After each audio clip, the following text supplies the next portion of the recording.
ఆ పాము అనేటటువంటిది శివలింగం మీద పడగ పట్టి ఉంటుంది, అది అమ్మవారి యొక్క స్వరూపం. ఆ నాగులు ఎప్పుడూ శంకరుడితో అనుబంధంతో ఉంటాయి. అసలు ఆ పాము దేనికి గుర్తు అంటే కుండలిని శక్తికి ప్రతీక, అమ్మవారికి ప్రతీక. ఈ పాములు శంకరుణ్ణి ఆశ్రయించడానికి అనేకమైనటువంటి కారణాలు ఉన్నాయి. అరయన్ మన్మధుపత్నిపై విజయుపై ఆయంబపై చెంచుపై కరిపై కాలముపై విజయుపై కాగోదర శ్రేణిపై బరగంగల్గు కృపారసము నాపై కొంతరా నిమ్ము నీ చరణాబ్జంబులు నమ్మినాను జగదీశ కవవే శంకర అంటారు. కాకోదర శ్రేణిపై, పాముకి కాకోదరము అని పేరు. కాకి పొట్ట కొంచెం వంకరగా ఎలా ఉంటుందో అలా వంకర పొట్టతో ఉంటుంది కాకి, అందుకని కాకోదరము అని పేరు.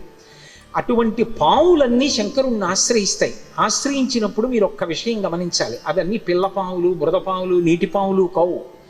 అది వాసుకి ఆదిశేషుడు వంటి అద్భుతమైనటువంటి సర్పములు ఆయన్ని ఆశ్రయించి ఉంటాయి.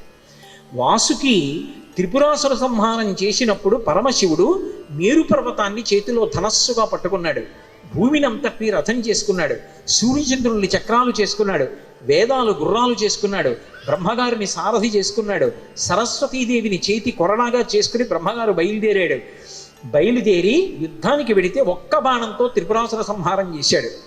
అటువంటి శంకరుడికి ఆ మేరు పర్వతాన్ని ధనస్సుగా పట్టుకుంటే ఆ ధనస్సుకి వింటినారి ఎవరు అంటే వాసుకి.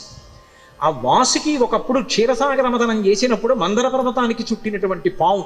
దేవతలు దానవులు రెండు వైపులా పట్టుకుని ఆ మందర పర్వతాన్ని తిప్పుతుంటే ఆలోల జలతి లోపల నాలో నహి విడచి సురల బలపన్ గీలా కోలాహలమున హాలాహల విషము పుట్టె అవనీనాథ అంటారు పోతన గారు.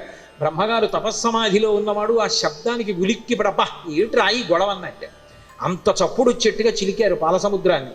ఆ మందర పర్వతాన్ని చుట్టి తిప్పినప్పుడు తట్టుకున్నటువంటి పాము వాసుకి. ఆ వాసుకి పరమశివుడి గురించి నిరంతరం తపస్సు చేస్తుంది.